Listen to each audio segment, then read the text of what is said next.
afternoon.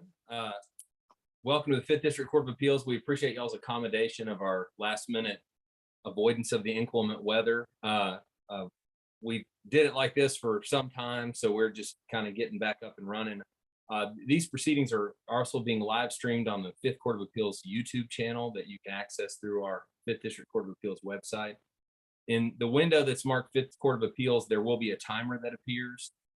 You may be familiar with our timing procedure here at the 5th Court. The appellant gets 20 minutes, the appellee 20 minutes, and the appellant 5 additional minutes for rebuttal. There's no necessity of reservation. My name is Bill Peterson, and I'm honored to serve with Justice Ken Mulberg and Justice Emily Miskell. And we look forward to the parties' getting assistance in trying to make the right decision in this case. I'll go ahead and formally call the case number. This is 0522-00665 CV, City of Dallas et al. Versus Gadberry Construction Company Incorporated. Is everybody here on that case? Yes, sir. Yes. Good. Very good. Very good. It's like making sure you're on the right airplane. Okay. Well,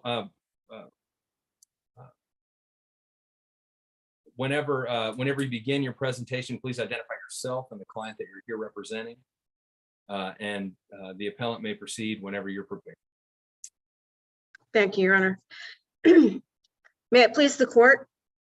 Anna Jordan on behalf of the City of Dallas. The question of first impression before this court is whether the legislature intended to waive governmental immunity for claims challenging only a municipality's discretionary decision to reject a low bid in an otherwise compliant competitive bidding process governed by Chapter 252 of the Texas Local Government Code. I do not plan on addressing Gadberry's claims brought under Chapter 2269 of the Texas Government Code or the Uniform Declaratory Judgment Act today, because the city contends Gadberry waived those claims by failing to appeal from the trial court's adverse ruling, dismissing them for want of jurisdiction.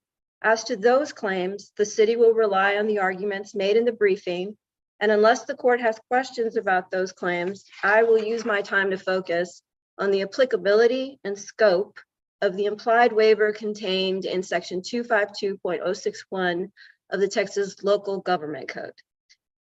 The court should reverse the trial court's orders granting the temporary injunction and denying the city's plea to the jurisdiction, in part because the trial court's determination that immunity was waived by Section 252.061 conflicts with the purpose, structure, and plain text of Chapter 252, and that determination is incompatible with the string of Texas Supreme Court cases and the Code Construction Act directing courts to read immunity waivers narrowly and to decide ambiguities in favor of retaining immunity.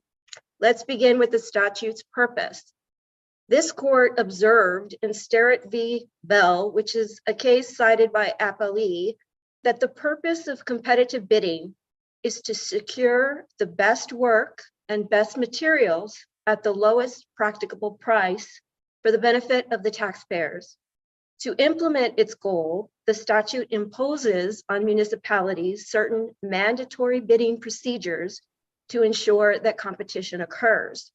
When it comes to large projects for public works involving construction of roadways, as here, the procedures are not onerous, requiring only in Section 252.041A that the request for bid be advertised and that notice of the time and place of bid opening be given. In Section 252.043C, that the city disclose in the bid documents that the city intends to award the contract to the lowest responsible bidder. And finally, in Section 252.043D1, requiring that the contract be awarded to the lowest responsible bidder. These last two requirements are not meant to benefit the low bidder or to create for the bidder a property right or entitlement to any municipal contract, nor are they meant to restrict the city's discretionary authority to reject a bid, but rather to further the purpose of the statute. The lowest responsible bidder standard is merely incidental to implementing the public policy. Chapter 252, therefore, is a procedural statute aimed at ensuring that competition in fact occurs, which in turn ensures that fair prices will result to the city. Let's turn to the text of the statute. The text of section 252.061 provides in relevant part, quote, if the contract is made without compliance with this chapter, it is void and the performance of the contract, including the payment of any money under the contract, may be enjoined, end quote.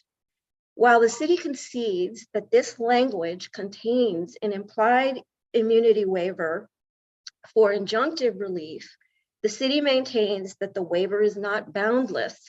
And when read in conjunction with the statute's purpose and the rest of Chapter 252's provisions, it's clear that the legislature intended the waiver to be limited to enforcement of the mandatory procedural provisions that creates competition, and that a cause of action does not lie to challenge the outcome of a discretionary municipal decision to reject a bid. Appellee relies.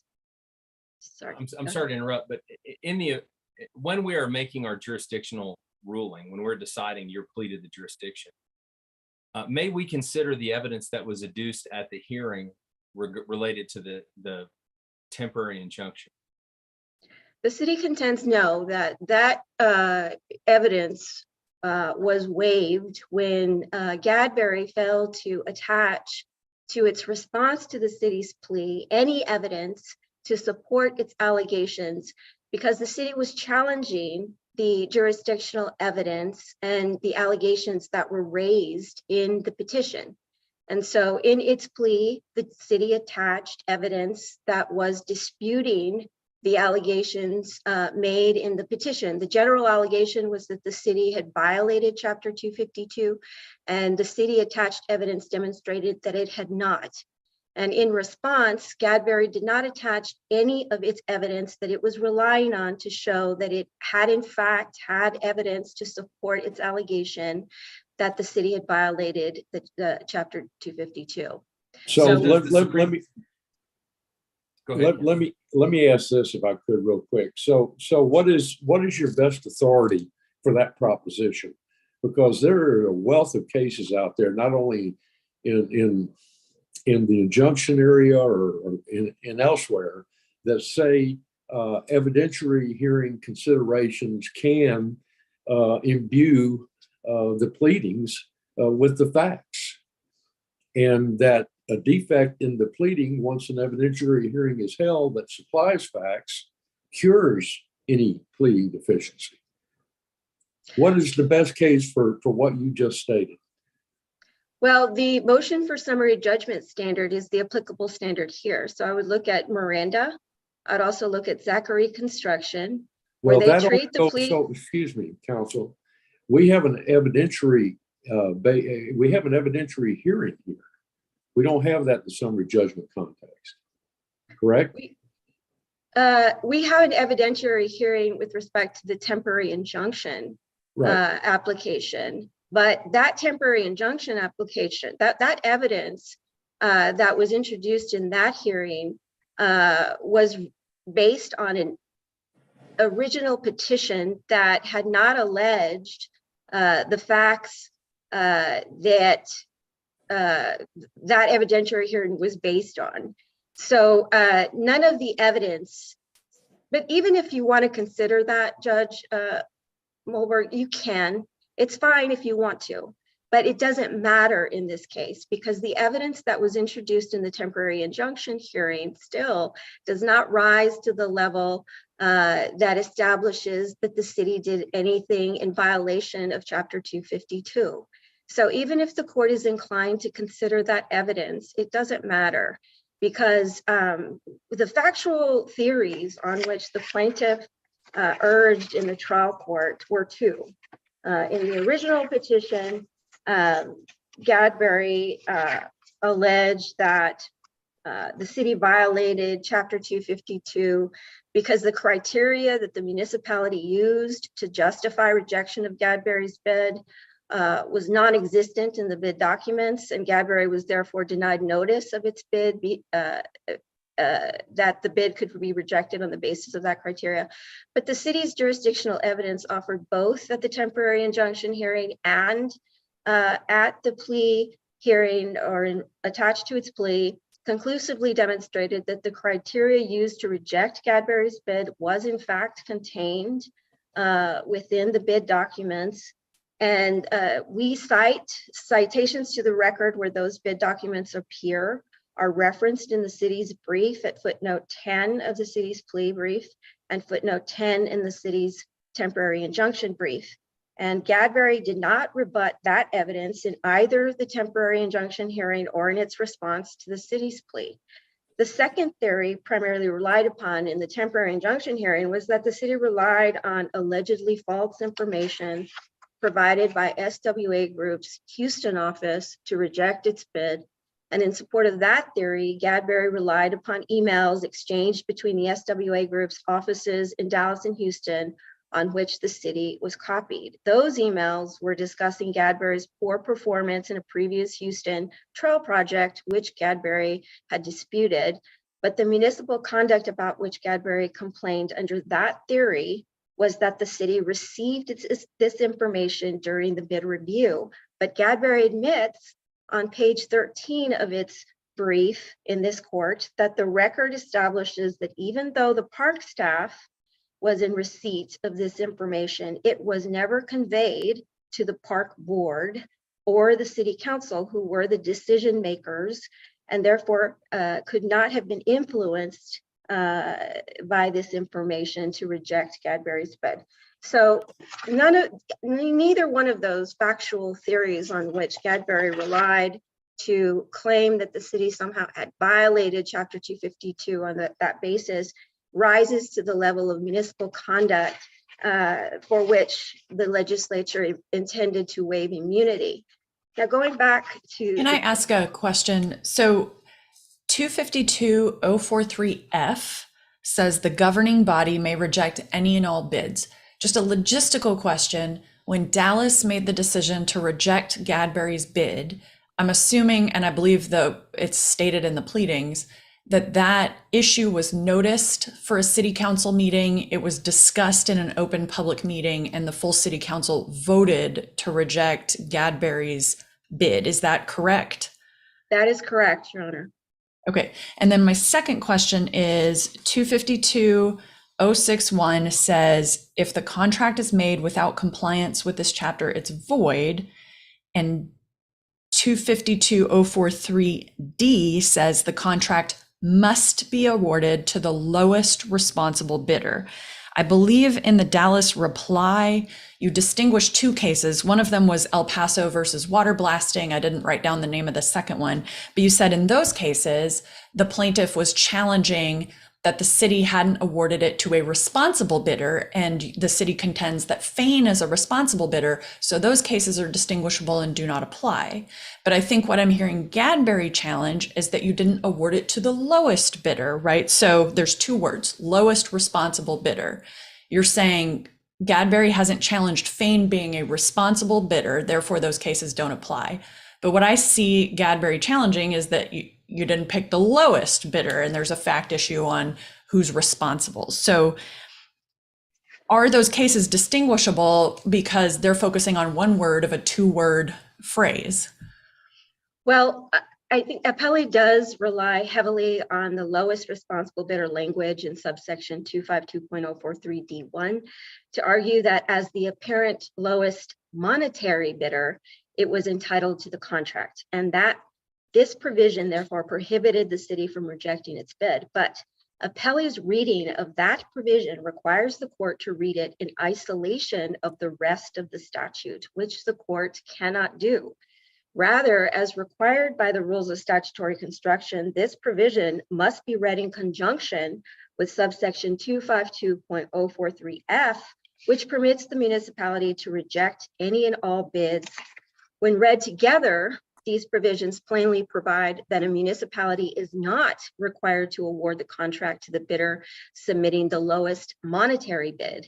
For example, it's undisputed that if the lowest responsible bid is too high and the city is unable or unwilling to pay that price, the city may reject all bids, including the lowest responsible bid, and rebid the project, despite section 252.043D1's mandate that the contract be awarded to the lowest responsible bidder. That scenario accounts for the statute's use of the word all in subsection 252.043F. And with respect to the word any, and as the court knows, the court has to give meaning to every word in the statute that the legislature put in there. With respect to the word any in the phrase reject any bid, any is a broad term that necessarily includes the lowest monetary bid. The criterion that authorizes a municipality to award a contract to a bidder who does not submit the lowest monetary bid is the prospective contractor's, quote, responsibility, which again is undefined in the statute and which the legislature has left wholly within the municipality's discretion to determine. And though this court in Corbin, I guess I'm trying to understand whether anyone has a judicial remedy for the governing body rejecting a bid. So what I'm hearing is the city of Dallas is saying that is a fully discretionary power and immunity has not been waived for a governing body's decision on whether to reject a bid. One answer to that is actually someone can sue if the city's rejecting bids for improper reasons.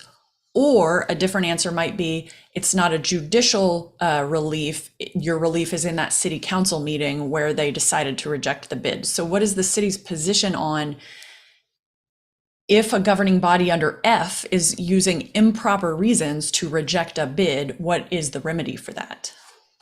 the remedy, it's a political consequence if in the public meeting that there is some discussion or debate about whether or not there is an improper rejection of a bid that has political consequences that is left to the elected officials to be accountable for. But under this statute, there is nothing to restrain the rejection of a bid. And that makes sense because the concerns about awarding a bid for improper reasons, such as brother-in-law has a company that we want to give the contract to, maybe there was a bribe or something that the city council received in exchange for awarding the bid. But when you reject a bid, there aren't equal those concerns are not implicated when rejecting a bid because there is no things that surround it. If you reject a bid, you're not getting a bribe. If you reject a bid, you're not Nobody giving gets it paid from a to rejected someone bid. for improper reasons. So well, let's just say we have a political grudge, and no matter what bid you submit, we're always going to reject it forever. Okay, so those kinds of concerns in this court in 1983 in Corbin v. Collin County Commissioner's Court, the court identified certain criteria that the city could consider in determining whether a contractor was a responsible bidder, such as bidder's experience, manpower, equipment, supervisory personnel. Other authorities have said bidder's financial resources, business judgment, ability, efficiency, reliability, reputation. So in the event that the city somehow believes that this particular contractor who is trying to get a bid thinks that the reputation of that contractor is a bad one, they don't feel that that contractor would fulfill its obligation to provide the best services and the best materials in accordance to the bid specifications for the cost that was quoted in the bid. If this municipality has concerns about that, they can reject the bid for those reasons. But there's a lot that goes into that. And so unless the courts are going to be reviewing all of those determinations, which are weighed. Well, and let me ask, and just so I'm crystal clear, if the body is making that decision, they would be doing so at an open public meeting where the public has the ability to comment. Is that correct? That is correct, Your Honor. So again, in Corbin, the court made the distinction between a claim. I think in that case, the first and second lowest bidders sought injunctive and declaratory relief on a housekeeping contract awarded to the third lowest bidder. After the county advertised and followed all the mandatory procedures, there were 6 bidders, and the county considered only 3 of those bids, and it denied the first and second lowest bidder on the grounds that there was not, one of the bidders was not even in the janitorial business and had no equipment and no crew, and the second lowest bidder had a cleaning business and was cleaning county buildings, but the county determined that they needed more men and more supervisory, had to be supervised more. So the trial court in that case, and they were complaining about the rejection of their bids because they were saying they were the lowest bidders and they should have gotten the contract. And this court affirmed the denial of their request for relief, citing to the statutory provision under the predecessor statute, using the exact same language. Quote, the court said that the governing body shall have the right to reject any and all bids, and the county did not violate the Chapter 252. It complied with Chapter 252 by rejecting the bids. So in that case, this court made a distinction between the claim that was raised by those 2 lowest bidders and said that they had failed to plead or prove any illegality, arbitrariness, or abuse of discretion by the commissioner's court in its award of the contract to the winning bidder. So, Ms. Jordan, I'm sorry, you're out of time. Okay. Has you answered your question, Judge Miskell? Yes. Miskell? Okay. We'll come back to you. You'll have 5 more minutes. Thank you, Ms. Jordan. thank you. Mr. Kingston, you may proceed when you're prepared. Thank you. I'm Philip Kingston for Gadberry Construction Company, the Appellee. It's nice to be with this panel, even if it's virtually.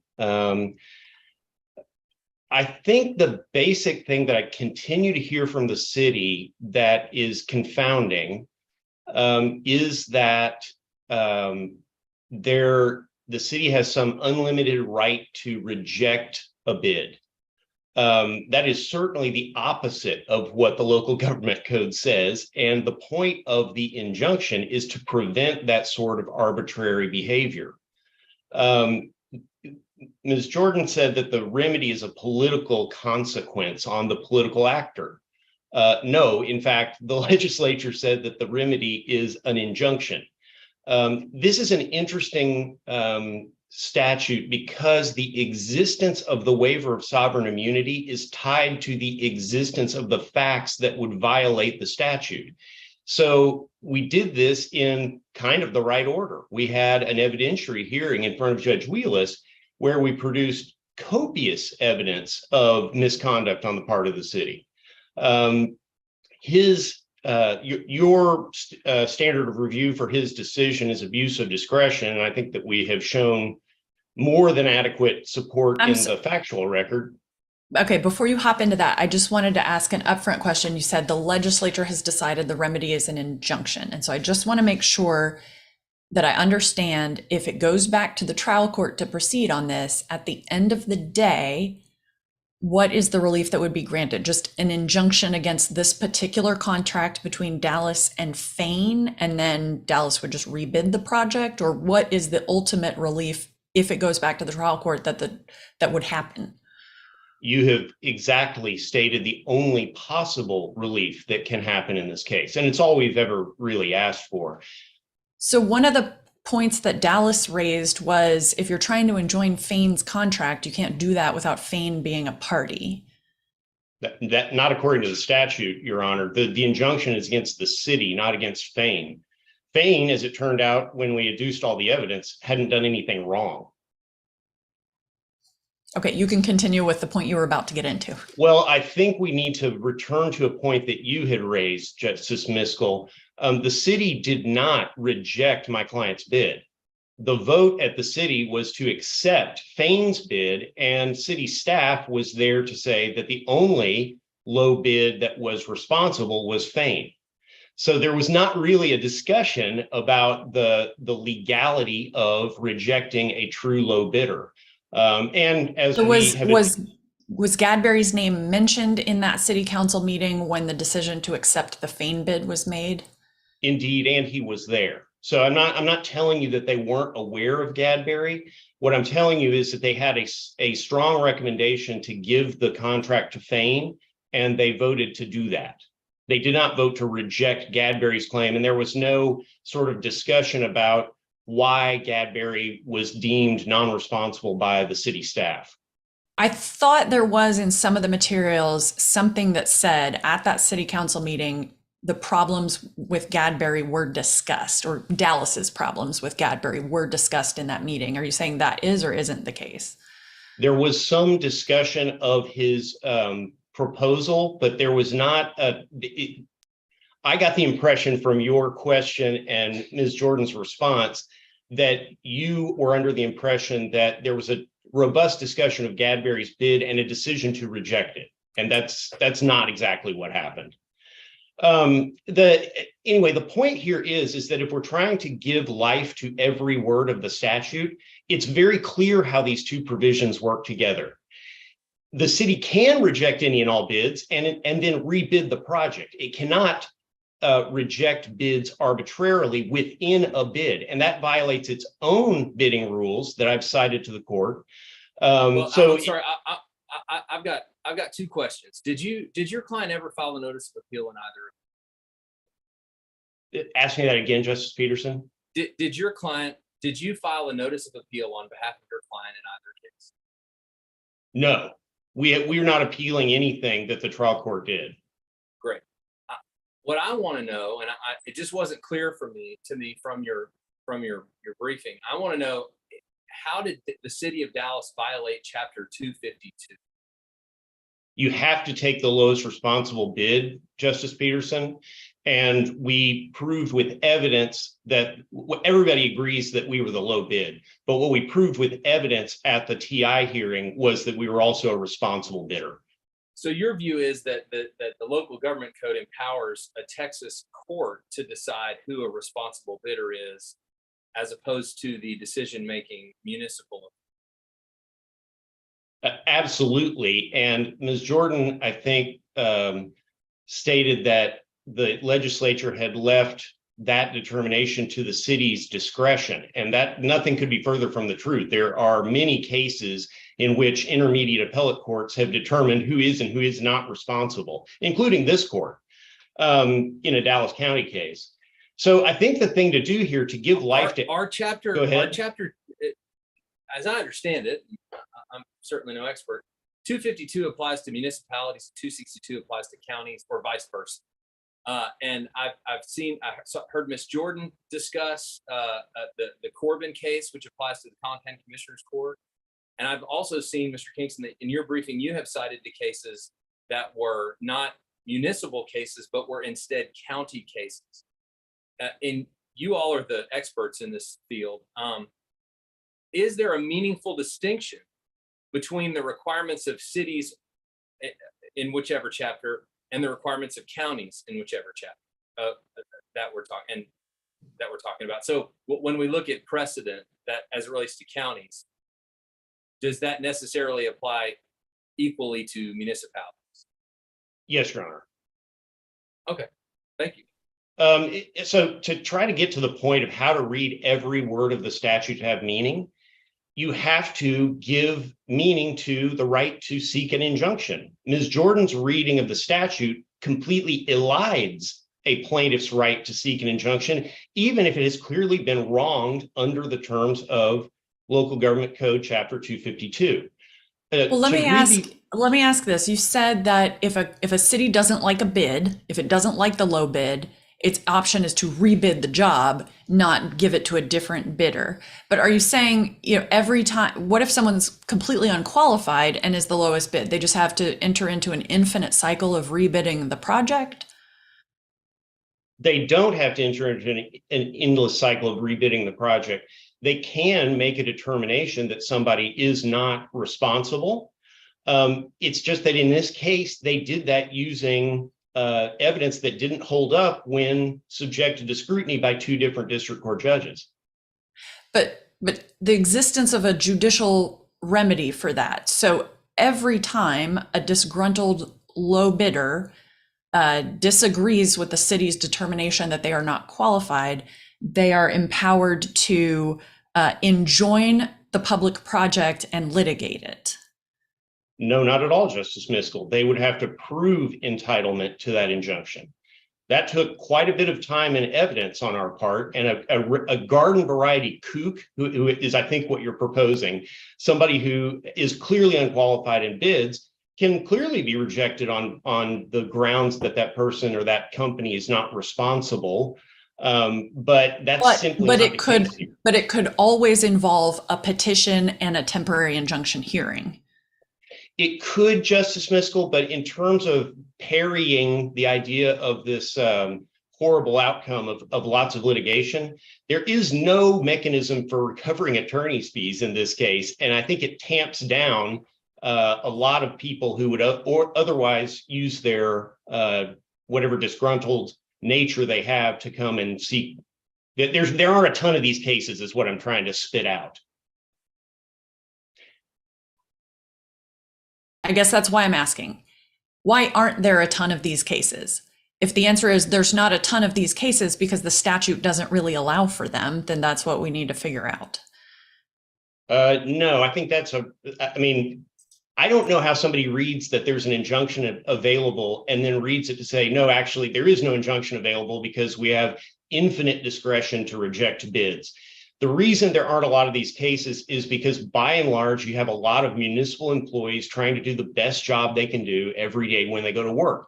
There don't tend to be a lot of those people on the take. There aren't a lot of inappropriate relationships, but on occasion, there are mistakes that meaningfully violate the rights of people who bid on projects. In addition to representing people who bid on projects, I'm a person who bids myself for certain kinds of work.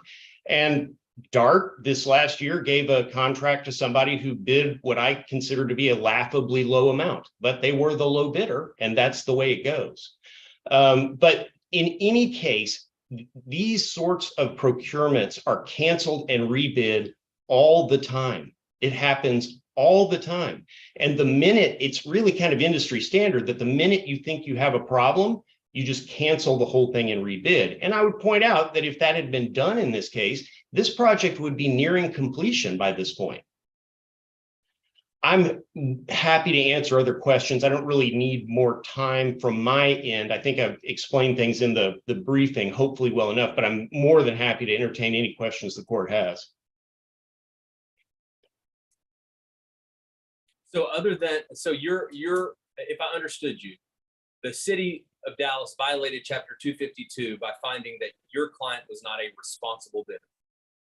Correct. That's a factually inaccurate determination, and we're allowed to test that in district court, which we did, and two different district judges found our evidence to be persuasive. And that district judge, when deciding whether or not to issue that injunction, that decision is reviewed by this court under an abuse of discretion standard. Correct. Both on the factual finding, of whether or not someone is a responsible bidder. That's right, Justice Peterson. I think that you can find cases where both of those two parts of the test are examined by the court, low bidder and responsible bidder. So yeah, I think in the statute, it doesn't exactly say here's how the Intermediate Court of Appeals is to deal with these trial court rulings. But I think we know from your brother courts, sister courts, how you do this. Were there any other violations of Chapter 252 that your client proved?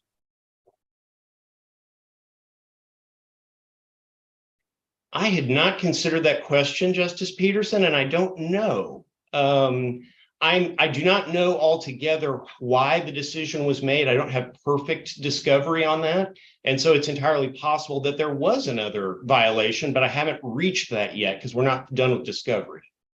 Well, if you didn't prove it in the plea to the jurisdiction phase, I don't think that I think we're done here in evidence. And what I'm hearing from you right now is the only basis upon which your client is currently seeking relief is the city of Dallas is finding that your client was the lowest responsible bidder. Is that correct? Well, if you examine the factual record, and I'm sorry it's messier than I would want it to be, the city did declare my client the lowest responsible bidder 2 different times in the run-up to ultimately rejecting the bid. There was lots of confusion on the city side. That's not my question. The city alleges in their briefing that there are only 3 affirmative requirements in Chapter 252, and that they complied with all of those. And their position is who's responsible is a decision for the city council. And I just want to understand if outside of, well, for example, do you agree that other than deciding that your client was not a responsible bidder, is there any other violation of Chapter 252 that your client pleaded and proved in the trial court? I think we pleaded and proved that the city violated its own bidding rules, but that is only obliquely referred to in 252. You're required to have rules. Okay, thank you. Any other questions? Thank you very much, Mr. Kingston. Thank you. Ms. Jordan, you have 5 more minutes. Thank you, Your Honor. With regard to your question, Justice Peterson, the difference between 262 and 252, there are differences, but the cases that we're relying on, they both have the same language with regard to the statutory right for municipality to reject any and all bids. And so we're relying on those 262 cases because they are interpreting that language in conjunction with the claim that was brought by a low bidder to challenge that. Ms. Jordan, if it were that simple, why would we even have a right to challenge or to request conjunctive relief? Your Honor, there isn't. The immunity waiver does allow for a request for injunctive relief to enjoin a contract that was done in violation of the 3 mandatory procedures, which was that if there was no advertisement of the request for bids, if there was no notice given in that advertisement as to when and where the bids would be opened publicly and read, and whether or not the bid documents did not contain notice to the bidders that the city intended to award the contract to the lowest responsible bidder. And if the city did not award the contract to who it determined was the lowest responsible bidder. Those are the only 3 requirements. If somebody comes in and says, hey, you didn't advertise the request for bids, that is a mandatory procedure that the city is required to comply with. You didn't do it.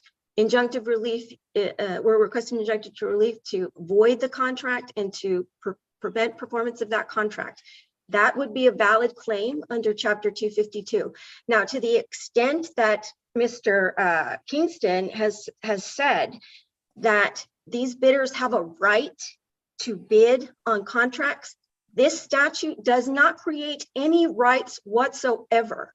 The only thing that it does is it imposes these procedural requirements to ensure that competition among the bidders occurs so that they are incentivized to create low. So we can't, whether or not an individual is the lowest bidder, a responsible or a qualified lowest responsible bidder, those things cannot be challenged. Your Honor, when it's awarded, this awarding a bid to a lowest responsible bidder, there may be some claims that can be brought if the city did not award it to a lowest responsible bidder, but that is not in this case. The plaintiff never alleged that Fane, who we awarded the contract to, was not the lowest responsible bidder. He never alleged that Bain was not a responsible bidder. Okay, and so this, as Well, I've they stated, may, counsel, they may all be responsible bidders, but you got the lowest responsible bidder. You know, has it ever, I mean, we know for a fact by your admission that they were the lowest bidder. Your Honor, let me give you another example that might Okay. clarify Help this. me out here. Now, let's say the city was sending a request for bid for a brain surgeon. And the city advertised, followed all of the mandatory procedures, and they received 2 bids. One was from a brain surgeon, one was from a foot surgeon. And the foot surgeon could be responsible in that it was the lowest bid, right? It offered the lowest bid, and it had maybe 1 brain surgery that he had done in Vietnam years ago. And he was saying that he was a responsible bidder because he had the financial capability, he had good reputation, he could do this work. And the city decided, no, this is not someone we want doing our brain surgery. We're going to hire the second lowest bidder, who is a brain surgeon and can perform this work. And the city has confidence that they will perform it in the best interest of the city, will do it well. So yes, the city can reject the lowest bid from a even though they're responsible in all other respects, but is non-responsive to the requests, to the bid specifications. They can't perform the work in accordance with the bid specifications. And the purpose of the statute is not to get the lowest bid. The purpose of the statute is to ensure that the best materials and the best services at the lowest practicable price will be given the contract. And so that statute, read in conjunction with 2254-043F, allows the city to make those determinations. It does not require that it give it to the lowest bidder in all instances. And in this case, we have proven through the evidence that was submitted in the TI hearing and in attached to our plea that Gadberry did not have the requisite experience. Now, there is a weighing of factors, right? Thank you, Counselor. You've answered my question. Okay. I can't tell if I have any more time. No, ma'am, you're out of time, Mrs. Jordan. Okay. But thank you very much. I want to thank the parties for excellent briefing and argument. We really appreciate your help today. And the case is submitted and will be decided in due course. And everybody stay safe out there. Thank you. You too, Your Honor. Thank you.